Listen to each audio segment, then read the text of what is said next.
welcome to the third in a series of webinars presented by Bold Climate Action in partnership with Irish Doctors for the Environment under the heading of Healthy Ageing, Healthy Planet.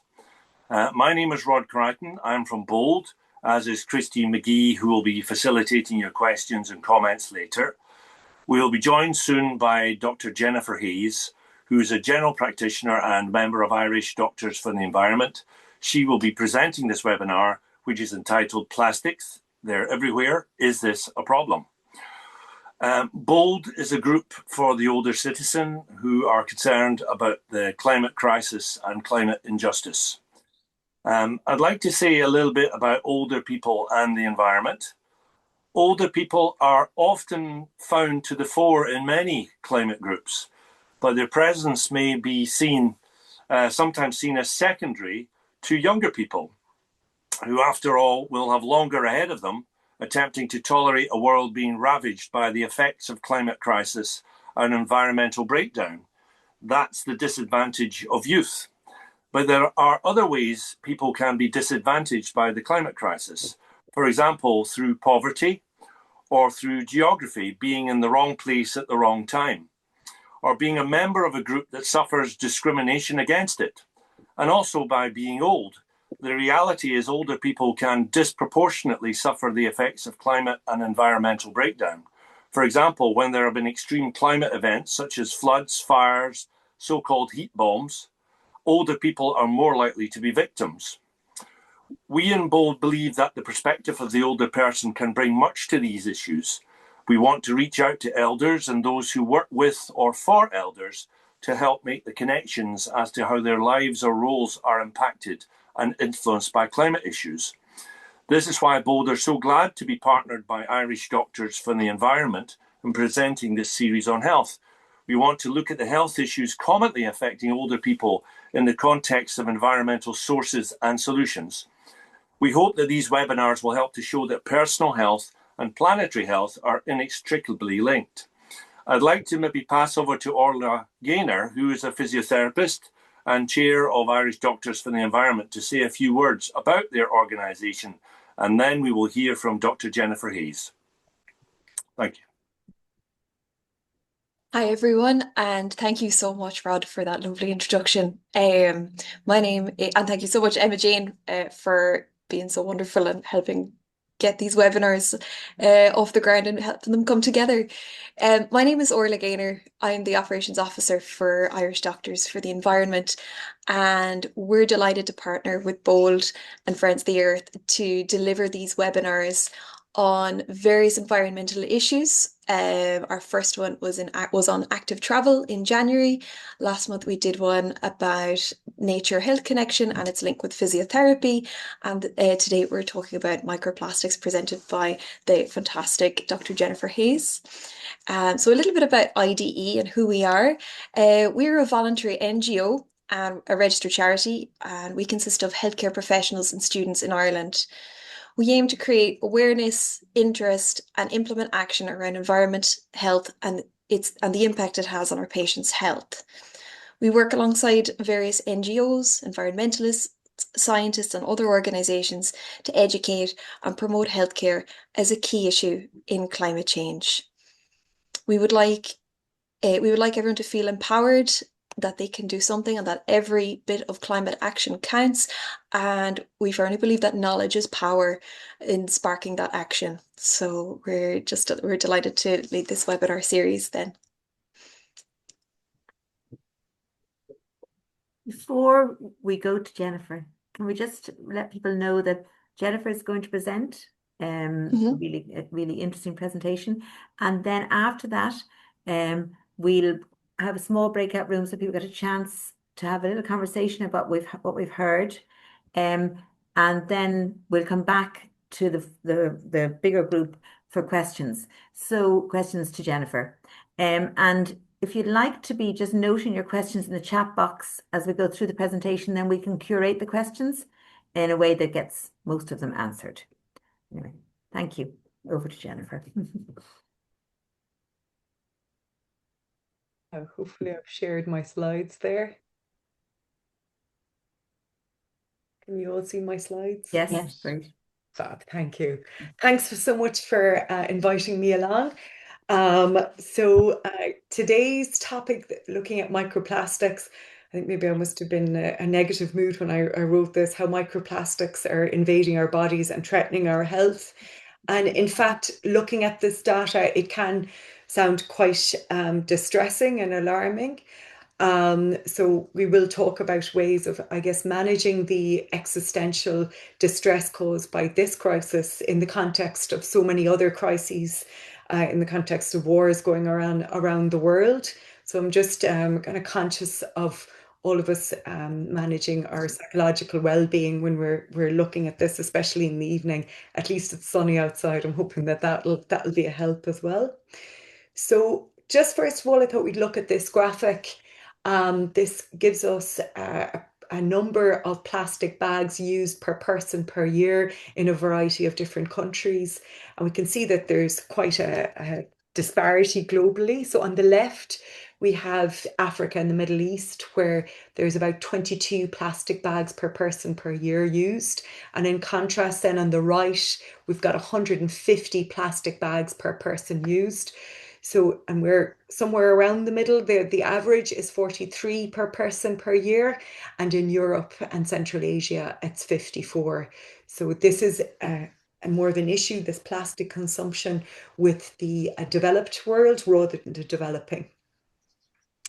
Many of you are probably aware that many developed countries are actually kind of exporting their plastic problem. You know, it's the so-called recycled plastic is simply being exported to developing countries, as you can see on the right here in this image of this man on a beach. And this has changed a little bit maybe in the last number of years because, for instance, China has actually put a ban on imported plastics coming in. And as a consequence of that, then the UK and other European countries have started incinerating plastic.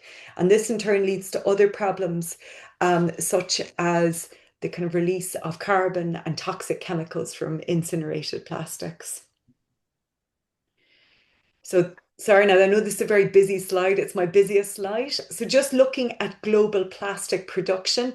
So here we can see the graphic, and it shows that in 2019, we had 353 million tons of plastic produced globally. And most of that was landfilled or mismanaged. Proportion was incinerated. Very small proportion is recycled. And quite worryingly, this use of plastic waste, or this plastic waste, is projected to increase almost threefold to 1,114 million tons in 2060. And now I'd like to talk about recycling. So less than 10% of plastic is recycled, and that might come as a shock to many of you. And we'll be going through that kind of mismatch with what you've been led to believe and the harsh reality in the next slide. And plastic recycling is actually pretty inefficient and inexpensive, and it releases harmful chemicals. In addition, plastic degrades every time it's recycled. So we're not really recycling, we're actually just delaying its eventual resting place in landfill. And then just talking about where plastic waste is ending up. So 80% of all plastic ever made now pollutes the planet. And plastic waste can persist in the environment for decades. And being in a remote area, so I'm actually based in West Kerry myself, but that's no protection from the plastic waste, because plastics are widely detected in remote areas, such as the deep sea areas in the Western North Pacific. So the majority of plastics are made using fossil fuels, so 98%. And there's this woman, Beth Gardner, who's written a book recently, which I don't think I'd have the heart to read, but I've read an article on it, and I've listened to a few of her TED Talks. So it's Plastic Inc. So it's the secret history and shocking future of big oil's biggest bet. So according to Beth, and it's a well-researched, she's actually also writes in The Guardian, the fossil fuel industry and the plastic industry have teamed together, and they pushed so many myths and lies about recycling. And she details very well how the fossil fuel and plastic industry have lobbied to prevent legislation that would regulate the plastic industry. So that is why, many of us think that, okay, plastic is recyclable. It's simply because of that lobbying. Sorry, just one second. Okay, so now we look at what are microplastics. So microplastics are generally characterized as water-insoluble particles that are solid, and they're less than 5 millimeters in size. So their source, they come from bigger plastics, which are called macroplastics, and then they're degraded over time. You can see this image in the middle here. They're mixed in with sand.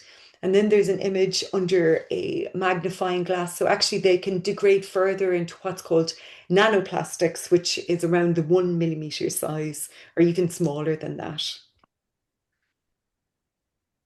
Sorry, there's something funny. Okay, so where do microplastics come from? So actually the main source of them is from tire wear particles, and often actually old tires are actually put into the roads as well.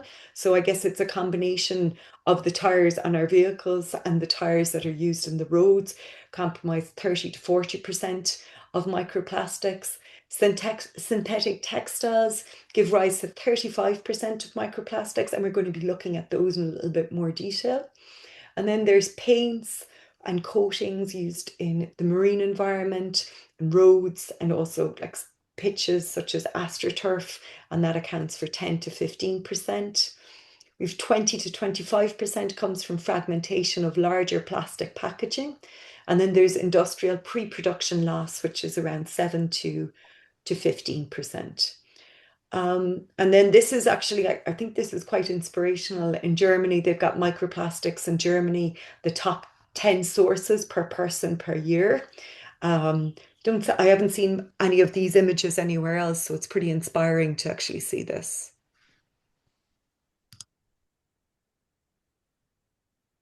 So looking at this, we can see that household activities generate almost 3/4 of the plastic released into the environment during the use, maintenance phase and of plastic products.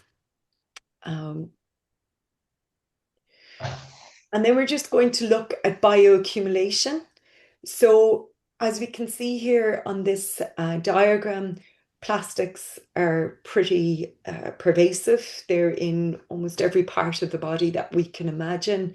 They're found in hair, saliva, sputum, blood, breast milk. They're also in solid organs such as the liver, the kidney, the spleen. They're found in the bowel, the colon, and they can actually cause more inflammation. And there's some studies saying that they are part of the reason for the increase in IBS, irritable bowel syndrome. They're also found in placentas, and there has been a correlation where babies that were born preterm, so earlier than what they should have been, that their placentas actually have more microplastics there. So we can't say that the microplastic being there caused it, because there could have been other causes that made the baby be delivered earlier, and also made them kind of accumulate plastics in the placenta, but it's quite concerning. They're also in the kind of the saphenous vein, so they're also down here around the venous supply or the blood supply to the genitals. So there was microplastics are found in the testes and in sperm. This is a diagram of a woman, but this has been linked that there's concern that the microplastics are linked to the drop in fertility.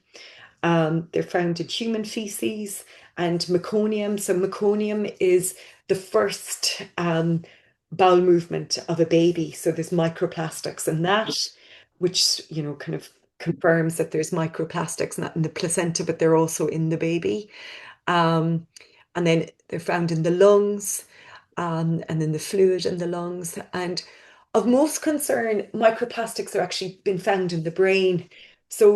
And that's really concerning, because the brain has a kind of an additional filtration system known as the blood-brain barrier. So that generally means that particles of only a certain size can get into the brain. So it's quite concerning that microplastics are getting in there. And there's a concern that you're leading to inflammation and causing disruption of the nerve cells in the brain. So how they discovered that is when people have died, they have done postmortems and they've looked at the organs of both healthy patients and also patients with dementia, and they've come up with these findings. So just looking here at common sources of plastic. So some of them will be kind of pretty obvious. So when you've got a plastic cutting board and you're preparing food on it, so every time that you use a knife on that, a tiny little fragment of plastic that's not visible is going into your food. Plastic coffee pods and plastic cups are a source of microplastics. Anything that you heat creates a leaching of microplastics. So when you put coffee into a coffee cup, there's this thin film of plastic on the inside of it. And when you put the hot fluid in there, that means that there's a little amount of plastic going into the coffee. Plastic Tupperware. So that's also a source of plastic contaminating our food, and it's worse for heating. So worse for putting food into the microwave, or worse for putting a hot food into plastic. You get an increased leaching. Again, plastic water bottles give rise to contamination of our water with plastic. There is a lot of evidence now in most places there is plastic in our water. Teflon pan, so that's where you have a plastic coating on the surface of frying pans. And again, when you heat it, that releases even more plastic into your food. We'll be looking at clothing, so polyester and that, so plastic in our clothing we'll be looking at in a little bit more detail. Receipts, so I didn't actually realize that receipts had plastic on them, but it makes sense because they actually have that kind of glossy finish. Obviously plastic bags. Canned foods, so I only found out a couple of years ago that canned foods and the inside of them have microplastics. So I'm a lifelong vegetarian and I would buy a lot of kind of tinned chickpeas and the like and pay a premium for organic ones, only to find out that actually there's a plastic lining on the inside of those cans of food, and that, you know, I'm paying for a contaminated food really, which I was quite sore about. Plastic coffee makers, so obviously there with the heat and the plastic, we're leading to an increased leaching of plastic. And plastic kettles. So most kettles will have plastic in them. It mightn't be obvious. So the outside of the kettle might be steel, but if you look inside, you'll find that there'll be a filter that's plastic. And also that part of the kettle that gives you an index of how much water is in the kettle. There's a tiny little hole and it goes into that little you know, that little guide as to how many cups or what level of water is in the kettle. So that means that the water in the kettle is constantly exposed to plastic. Other sources that might surprise you is sea salt has quite a high content of microplastics, to the extent that people say it's better to use rock salt. Honey, tinfoil, that came as a surprise to me. So apparently tinfoil has got this very fine coating on the inside of it that's microplastic. Microwavable popcorn, so the paper bag has some plastic in it. And greaseproof paper. So you can get greaseproof papers that don't have microplastics in them, but the vast majority do. You actually have to go out of your way to get one that doesn't have plastics in it. And the microplastics are released by abrasion, so that's where you actually just get mechanical forces. So if you have a food mixer, there would be abrasion there, and you will see little cracks in the side of your food mixer, and that's the microplastics have been released into your food. Shedding, so that's just even when plastic bags that we get a lot of our food in. And you know, say things like say fruit, like blueberries comes and all comes in plastic there. So that's also going to be a source of plastic in there, and like bags of spinach and plastic. And then leaching. which, as I said, is worse for heating. So a lot of you have probably seen that the farmers are having problems now selling wool. And they're trying to come up with like innovative ways of using wool, and that's because plastic textile fibers, 68.4 of all textiles at the moment. And sometimes what looks woolly or what looks cotton, if you actually look at the ingredients, so to speak, you'll find that there is a plastic in there. And these plastic textile fibers represent 35% of all microplastics released into the environment. On our left here, we've got a couch and a line of clothes. It looks fairly typical of most households. But this is the environment that gives rise to airborne fibrous microplastics, which are generated during wearing, washing, and maintenance. And then you can see the scheme here on the other side. So we've got our fibrous, our item of clothing going into the washing machine. In turn, the microplastics are generated. This will go into a wastewater treatment plant. And then the sludge and the discharge will actually go into the environment with the fibrous microplastics. Goes into the soil, into the water, and then in turn goes into our food chain, which we'll be looking at a little bit later. So then just looking at this, so with microplastics or with plastics, if they are even just, as you can see on the left of this here, that the kind of plastics are out in the environment, the wind and the sun and the rain degrades them further. So then in turn, the microplastics degrade into tiny pieces that goes into our soil. They can also degrade into pieces that will be so small that they'll go into our air and go into clouds.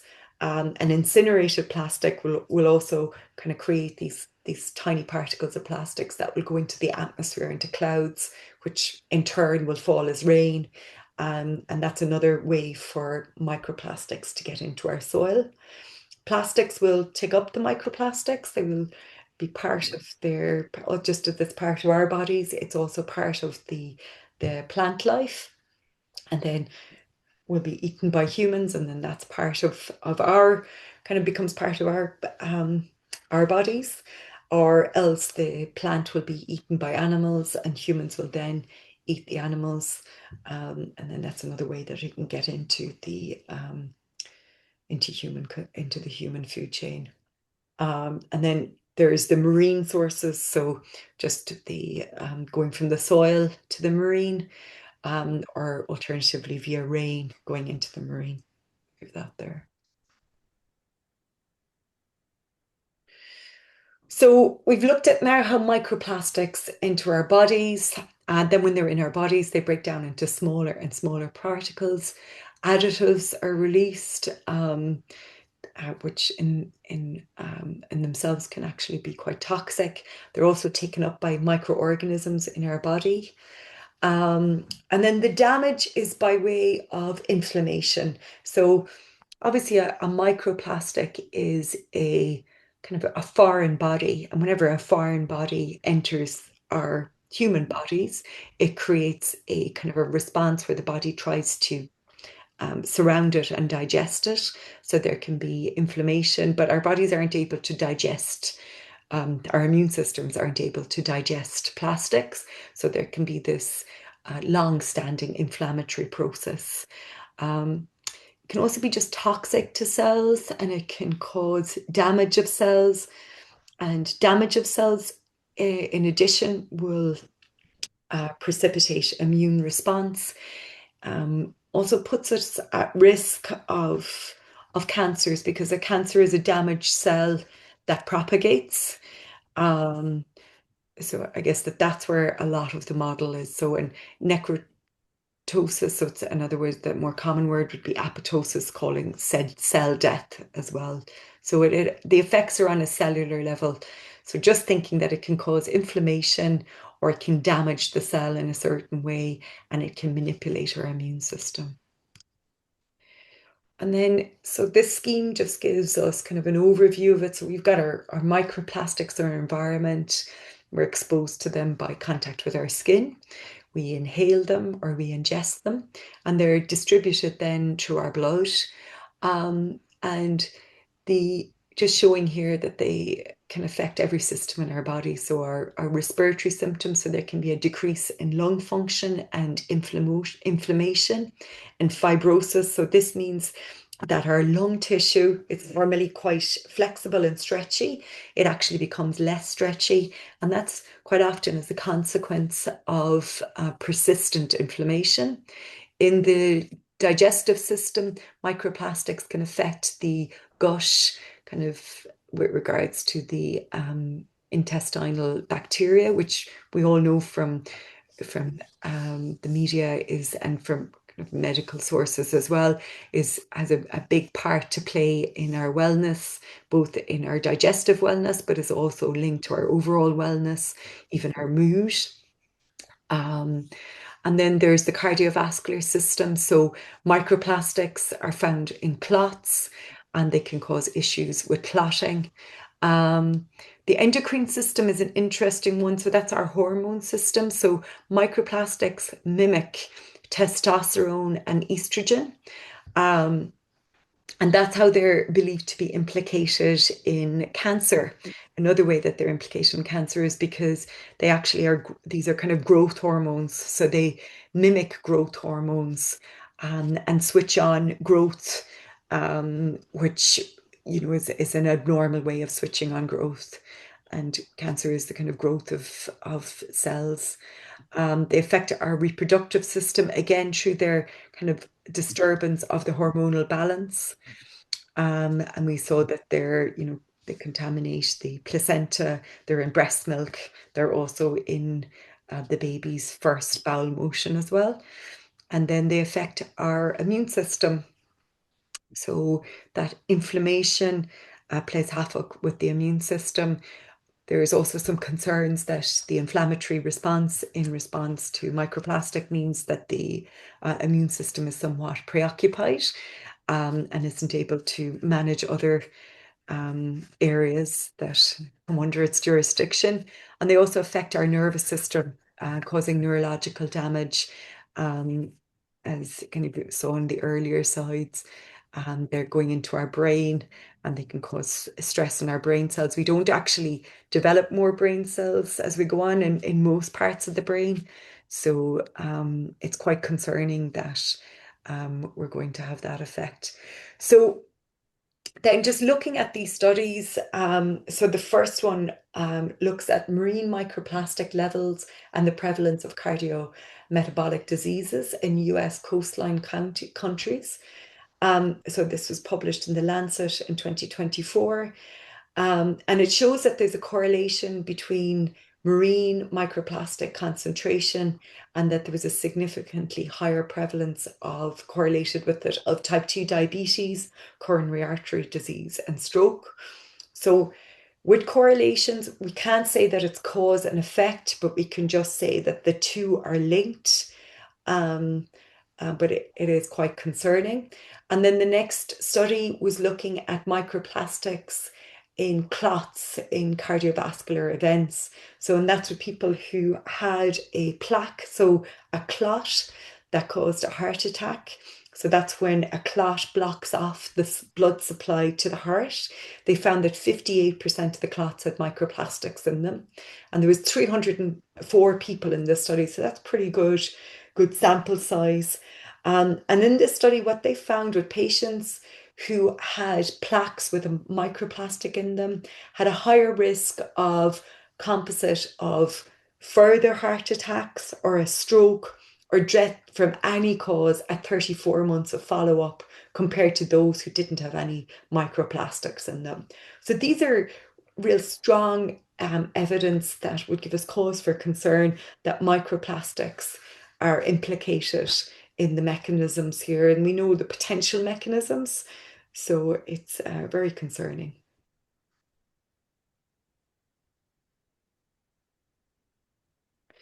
Then just looking here at the way exposure, just an overview of how humans are exposed to the effects of plastic. So there's during the extraction and transport. So that would be people working with plastics. They can inhale or ingest the plastic, the microplastics. Then during the, sorry, there's just the refining and manufacturing again. So there's skin contact and there's inhalation and ingestion. And that can also even be where we're now looking at incinerators. They'll have the same level of contact. And then consumer use, I guess, so that would relate to most of us. We know most of the sources now, but there's skin contact and we can inhale or ingest particles. And then when it comes to waste management, so we've got the incinerators, so they're going to be releasing toxic chemicals, so which we can inhale and ingest, and also skin contact.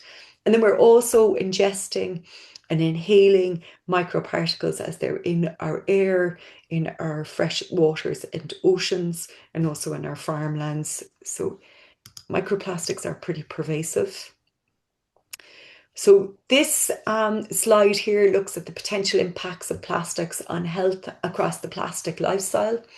So we look at maybe the first one, we're looking at the direct population exposure. So we looked at in the previous one, so it's via inhalation, ingestion, so eating it, or dermal absorption, so skin contact. And just looking now at the things, the potential impacts.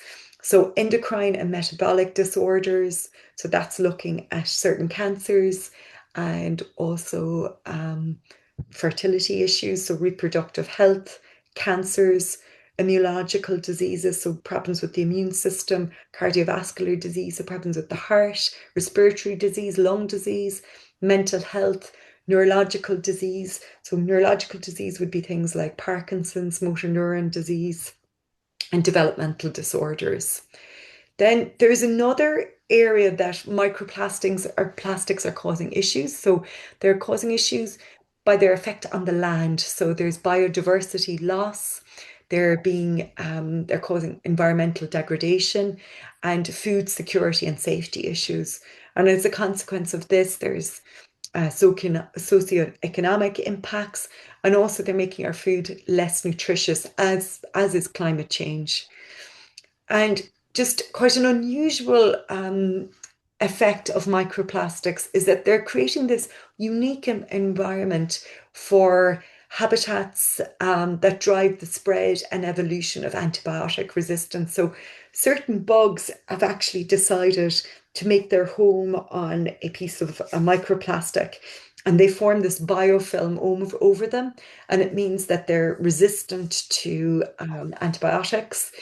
So they're evolving more serious and antibiotic resistant strains.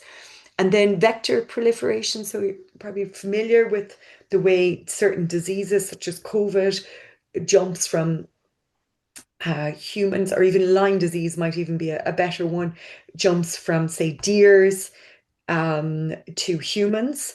So there's a vector would be the what's the name of the fly that gives you, I can't remember the name of the fly that gives you what's the name? There's a fly that gives you the bite, and that's how we get the movement of certain disease from animals to humans. So with COVID, it was from bats, and then it got very close to humans, and then it entered the human race. So they're thinking that certain diseases such as dengue is actually living on plastics and reproducing on that. And because microplastics are in such close contact with humans, they think that maybe this is why dengue has increased a number over the last number of years. Ticks was what I was trying to remember there, actually. Sorry. So deer to ticks to human. So a tick would be a vector. And in this slide, I just want to look at the health impacts of plastic production. So these are for our people who are working in areas of making plastic and recycling plastic.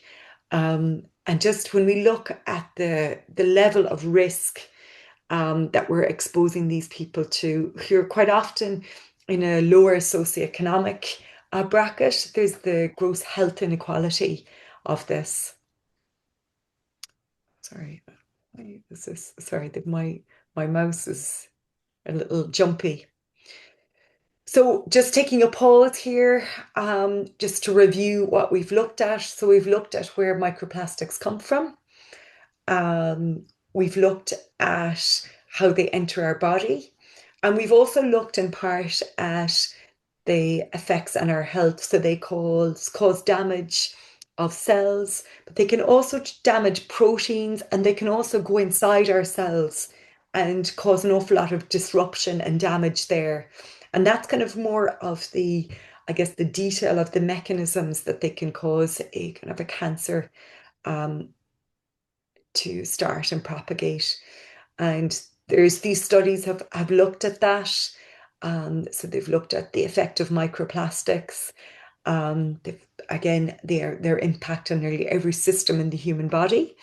And what happens is the microplastics actually bind at cell receptors on the top of a cell, and then it actually not just has effects on the cell itself, on the cell surface, but it goes inside the cell, and it has effects on our genes and our proteins and what proteins we make. So it's most disruptive. I just wanted to give a little bit of detail on that. Now we're going to look at forever chemicals, which technically are known as PFAS. They're a group of chemicals. They're per and polyfluoroalkyl substances. PFAS is the short for them. So they're a class of 4,000 to 10,000 compounds. And that's quite common with when we're talking about microplastics. It's an umbrella term for quite a large kind of group of compounds, and it makes it quite difficult to actually talk about them in specifics. And the issue with them is they do not readily degrade in the environment. They're used in lots of our household appliances, so non-stick coatings on cookware, water repellent textiles. So this we're talking about our kind of rain jackets, food packaging, firefighting foams, and also industrial surfactants. But predominantly they're in household items. They're resistant to biodegradation by photolysis and hydrolysis. So this is where light is used to break down plastics, or acid is used to break down plastics. PFAS don't respond to that. They're very mobile, so they very easily pass through groundwater, rivers, and the atmosphere. And some will bioaccumulate in the blood and the liver. And this is probably one of the strongest studies that I've come across, looking at the link between PFAS, forever chemicals, and cancer. And I'm just going to read out their impact statement. So the ecological study examined the association between PFAS and drinking water, measured in two waves, 2013 to 2015 and 2023 to 24. And cancer incidence between 2016 and 2021. We found that PFAS in drinking water was associated with cancers in the organ system, including the oral cavity and pharynx, so that's the throat, the lung, digestive system, brain, urinary system, soft tissue, and thyroid. Some cancers have not been widely studied for their associations with PFAS. We also observe sex differences in the associations between PFAS and cancer risks. This is the first ecological study that examined PFAS exposure in drinking water and various cancer risks. So this study was published in 2025, and the increased in cancer incidence varied from 2 to 33%, and it was strongest for oral cancer and also throat cancers.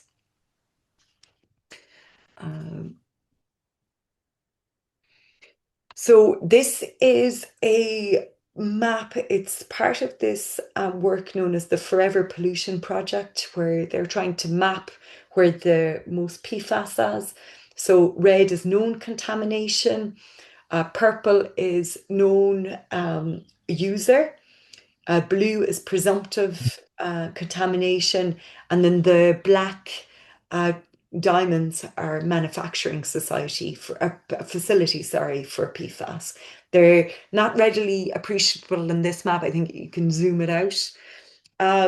So Ireland doesn't have too many red dots. I think there's one in Dublin, but that's because there's poor PFAS data. Now, the government made a promise to start measuring for PFAS at the start of 2026.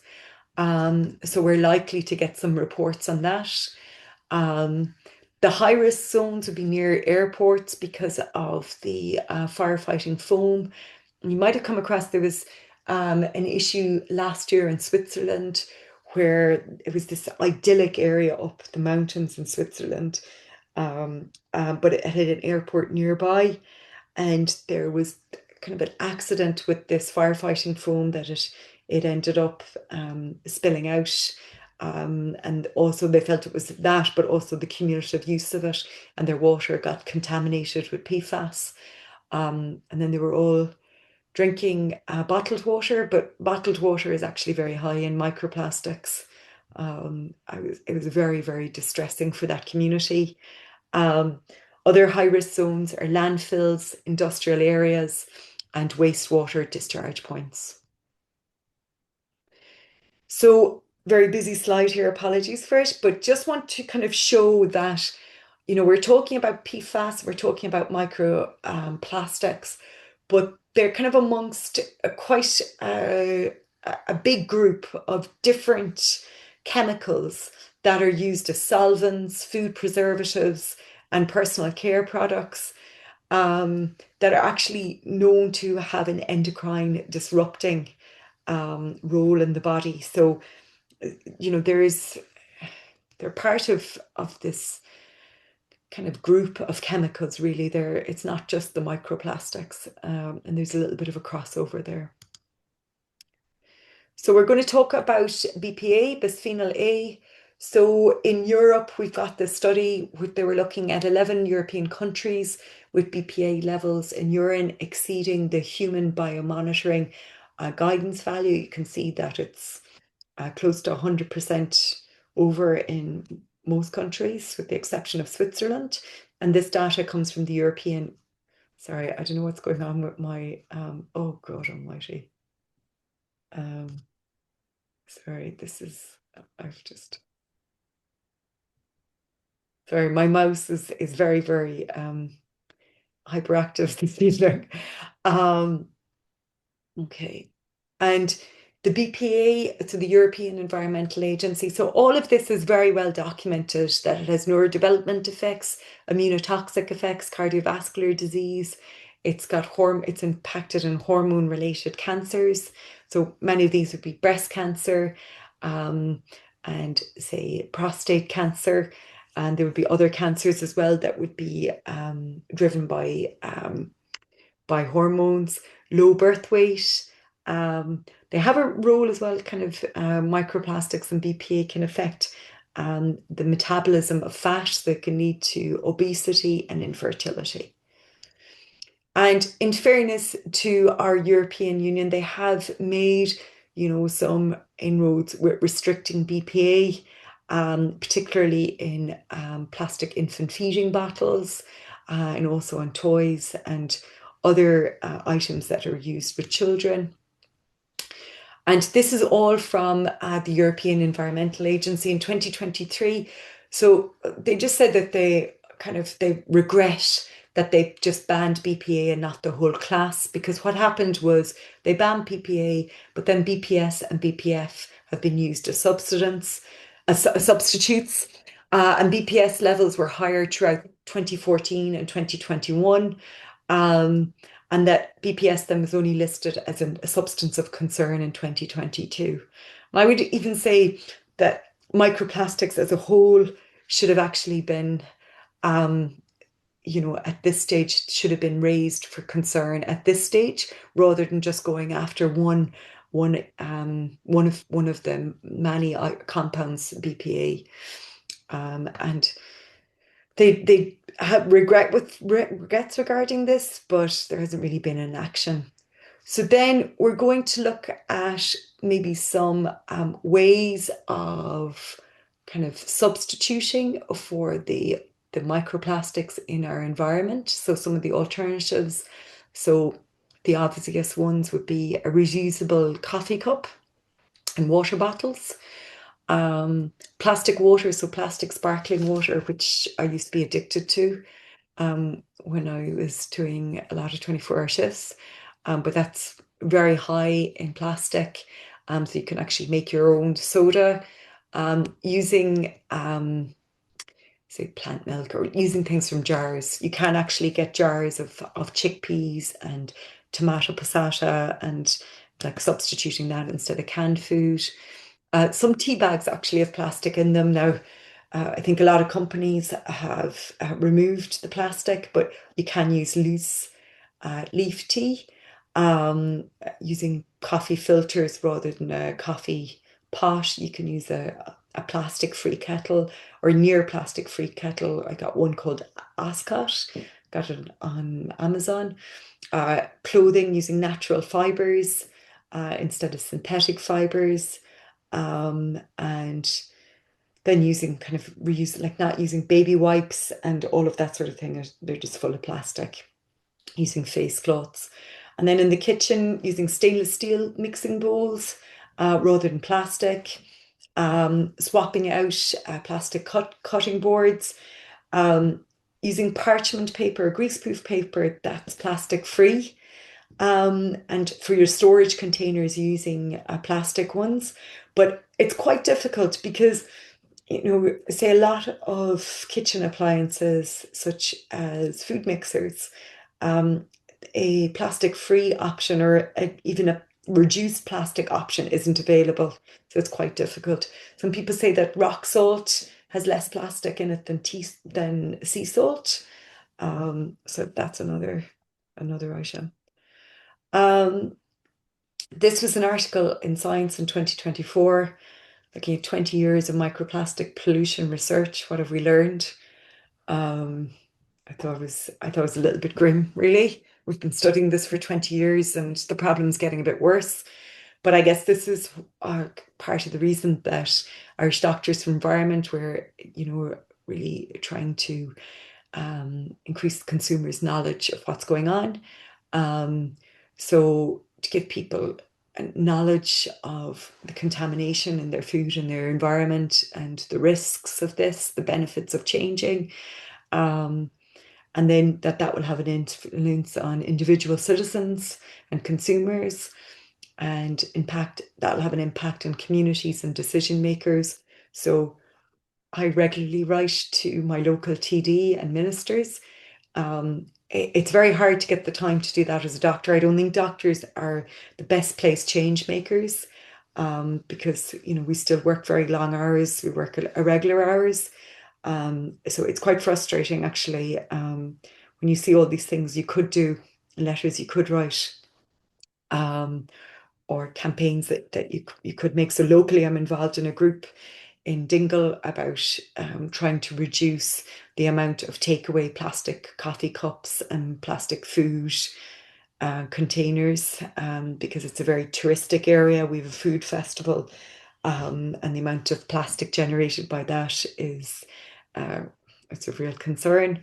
But what we need kind of political, we need lobbying kind of to move things along. So how can you contribute? So I guess decreasing consumption, so avoiding single use, which actually takes time to figure out non-single use options. And if you're somebody who has like 2 hours to do your weekly shop, this is really difficult. When I lived in Galway, it was great. You could go to the farmers market in the city centre. But I don't have that readily available to me now, so I need to put a lot of use into it. Growing your own vegetables is actually a really nice way of avoiding the plastic packaging in food containers. And also you're kind of know the soil that you're growing things in. Choosing durable, reusable materials, a preference for glass, metal, or wood. When you're buying clothes, to try and choose natural fibers for clothing, and just buying less stuff, really buying less plastic stuff, because it's so omnipresent that I can't actually even name one thing that's plastic. And then lifestyle wise, so washing of clothes, so maybe less frequently, within reason, of course, and lower speeds of your washing machine. Then driving less and driving smoothly. So apparently there's less microplastics released if there's less braking and acceleration, and if you maintain tire pressure. So we've talked about avoiding plastic food containers and lobbying and advocacy. And then I guess just talking about the existential distress that all of this, talking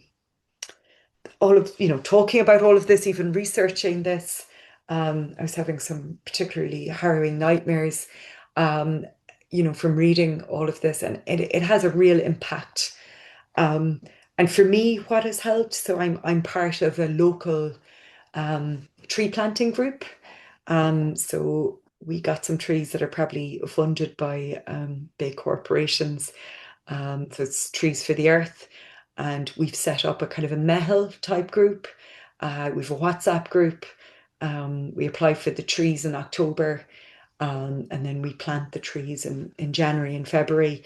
And an awful lot of kind of positive outshoots of this have come along, and working in a group and doing something for nature has been something that's very psychologically protective. Also, beach cleanups. I don't think anybody's ever come away from a beach cleanup without feeling a satisfaction. I think the beach cleanup needs us more now than ever. And doing things in the community, I find quite helpful. Doing this work has, and also working, so I'm finishing my training as a palliative care consultant, and I'm seeing firsthand the increase in the number of younger people dying of cancer. So between that and doing this work, that's an awful lot of distress, not to mind everything that's going on in the Ukraine and Israel and Iran. So really kind of, I guess, strengthening my relationship with nature, trying to align with parts of nature that are flourishing, and having a relationship with that, and has been really protective for me.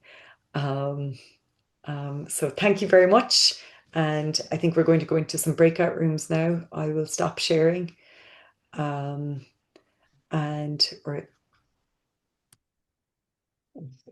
you so much. So much, Jennifer. Thank you very much, Jennifer. So much. Like, what you don't know, you can't deal with. And so that is so important to get this information, because we've heard this plastic fantastic and all the blurring of the lines about the value and the need for plastic. So getting such clarity from you, I find very valuable. But as you say, it is important. Community and connections are really important in this work. And we hope by breaking into the breakout rooms now, it does give us that chance. And we've sort of a couple of suggestions for what we might talk about. So in light of the sort of serious information and the amount of information we thought people might like to take a moment to share. Some of us are back. Yes, because we're still waiting. A couple of the groups are still coming back in. I've sent them their link to come back, but they're still chatting. They'll get back in a second. They'll be forced in. That's grand. Yeah. We're trying not to lose ourselves in despair. That's exactly it, Caroline. We're just saying the value that there it is, that actually Jennifer is even just talking about community. Even if you gather, there can be, Yeah. it was not directly tackling that. You can find there's some hope that maybe you will come up with something or some way of coping. Yeah, and even the conversation I found now, because it was just lovely to talk, even if you haven't a way through. That's everybody back now, Christine. Okay, great. So yeah, so I was thinking, actually, from the conversations, I think, well, certainly from mine and from a couple of others, the sense of it was lovely and it was a bit comforting to talk to other people, having had the sort of sense of what can you do about this huge and growing problem. I have my suspicions that not many people come up with great immediate actions. But so what we might do is actually ask people if they have any ideas or thoughts about actions, if they put them in the chat box, then we could share them. And as Emma Jane says, also there is a campaign called Sick of Plastic, and we'll link that too. But meanwhile, I think we will get on with some of the questions that people had for Jennifer, if that's okay, because we don't have that long. So I'm just I've pulled a couple of them together from the chat box, and then I can't see the chat box now. Oh yeah, maybe I can. Yes. Okay, again. Great. Okay.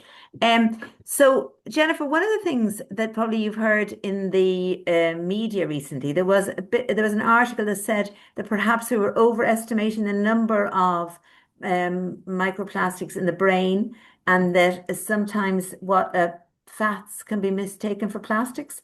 I wonder, would you just refer to that, because that's come up a couple of times, or is that something? Yeah, I saw that article actually, and do you know what? I guess it's good to have a critical eye on things, but and maybe going forward they can try and improve their techniques. But I'm inclined to think like some of the studies would have been using, say, post-mortem. So that's what after people have died, they would use autopsies, um, and they would find microplastics in there. I find it hard to believe that there aren't microplastics in our body to that degree because they're everywhere in our environment. Um, Maybe we are overshooting it, but I, I'd love if it was. I'd love if I was like, guys, this is just an April Fool's, you know.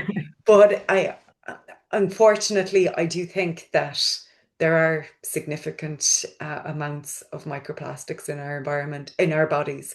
Now, there was a few studies as far as I know, that were criticized or that there was a question mark over them, but there's an overwhelming number of studies. And I guess you've studies that looked at those PFAS, the forever chemicals, and the cancer risks. Like that one to me was probably one of the best studies I've ever seen. So that association. Um, so things will evolve and they will declare themselves. But I didn't think that kind of made me go, oh, that's fine. That was just a mistake in the lab. I'd love if it was. But Very good. it will evolve. Yeah. And one of the questions, with that sense of the whole building, the amount of plastics in our environment building and continuing to build, just wondering, with all the evidence, what is happening in the Irish health system to reduce the amount of plastics being used, or is there anything happening around that? So I guess we have green teams, and we're trying to improve our kind of energy consumption. So that is happening. With regards to plastics and consumables, that's very tricky in healthcare. There is some initiatives about, like I said before, when you went into the emergency department, you would quite often you'd be seen initially by a triage nurse, and that nurse would put a cannula into your arm, which is a small plastic little tube, just in case you needed an antibiotic. So there was kind of a move away from doing that. It was about, say, just to take the blood, and then if the person needed the cannula, you'd put that in later. So to try and not put in cannulas unnecessarily, to reduce plastic. Then there's a number of campaigns about not using gloves when you don't need to, plastic gloves when you don't need to. And there's, trying to improve like recycling of paper. Like, I know that's not plastics, but to try and be more conscious of it. But to be honest, very little has been done as far as I can see. And it's very difficult in the healthcare setting because some people will have these infections that are very easy to be transferred. So then the nurses or whoever's going in doing care has to put on a plastic apron. But there's certain conditions where you don't have to put on a plastic apron if you're not doing the personal care with the person. So to try and restrict kind of inappropriate use. But a lot of the time, I don't know how much of an impact it's being made. Thank you.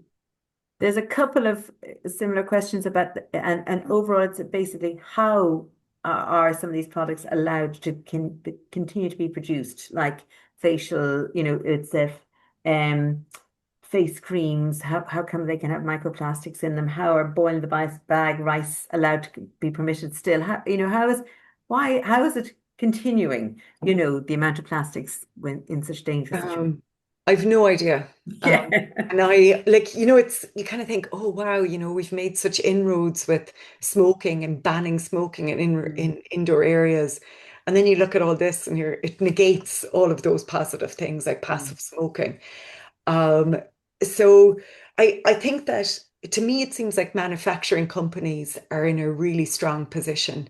And I often feel like writing to the people who make, I know it sounds like incredibly geeky, but who make tinfoil and who make greaseproof paper, and say, how dare you put plastic in there? So I just think manufacturing is so strong. They don't have to be accountable. You don't have to put maybe in greaseproof paper. There's nothing really about plastic on it, but it just says it's not compostable.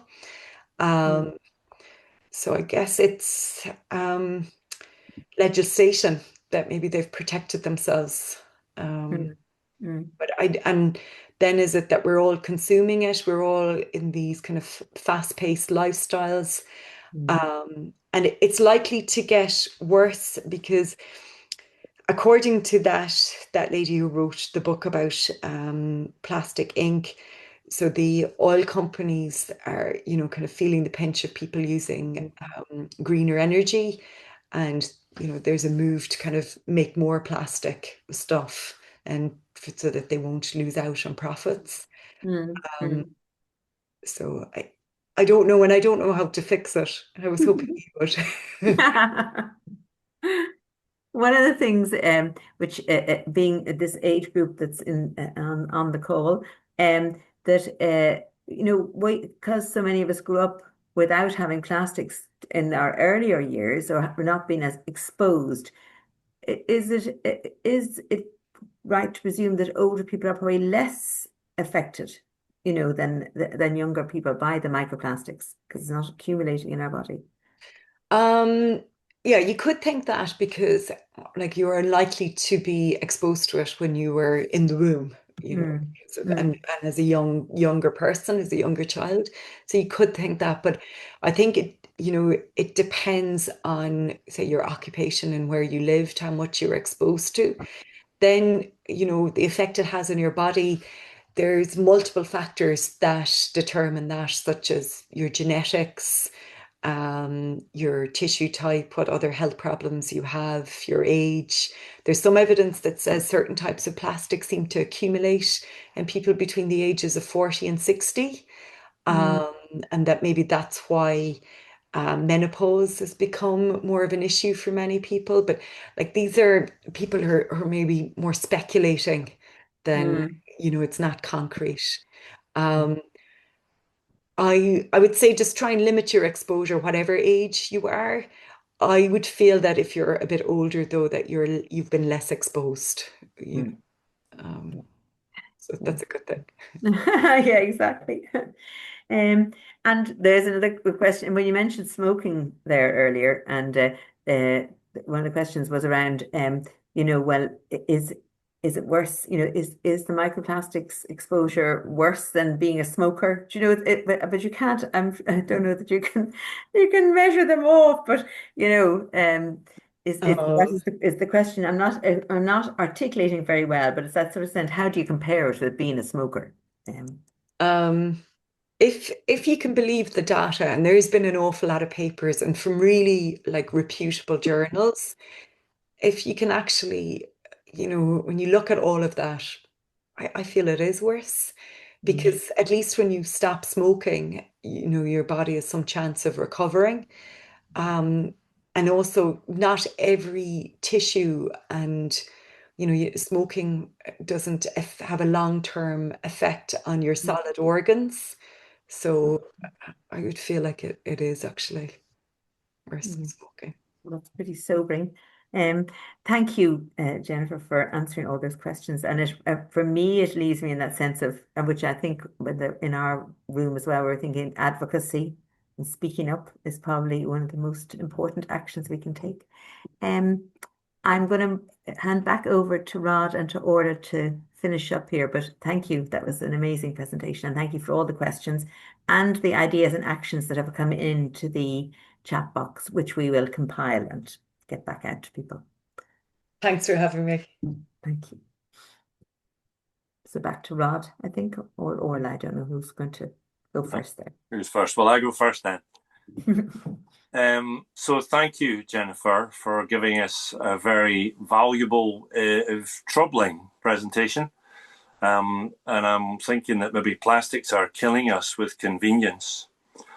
Something popped into my mind.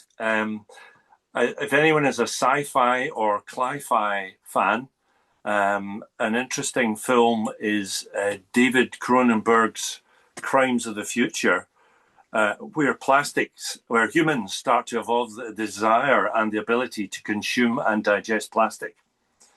Maybe a dystopian vision. Thank you to everyone who participated and gave of their thoughts and their opinions. And we're going to show some contact details, I think, if you want to get in touch regarding this webinar. We've recorded the webinar and we will be in contact with everyone who registered by email to give them a link to be able to watch the recording later. As I said earlier, this is the third in a series of webinars which are entitled Healthy Aging, Healthy Planet. We will have another coming up on Wednesday, the 6th of May at 10 a.m.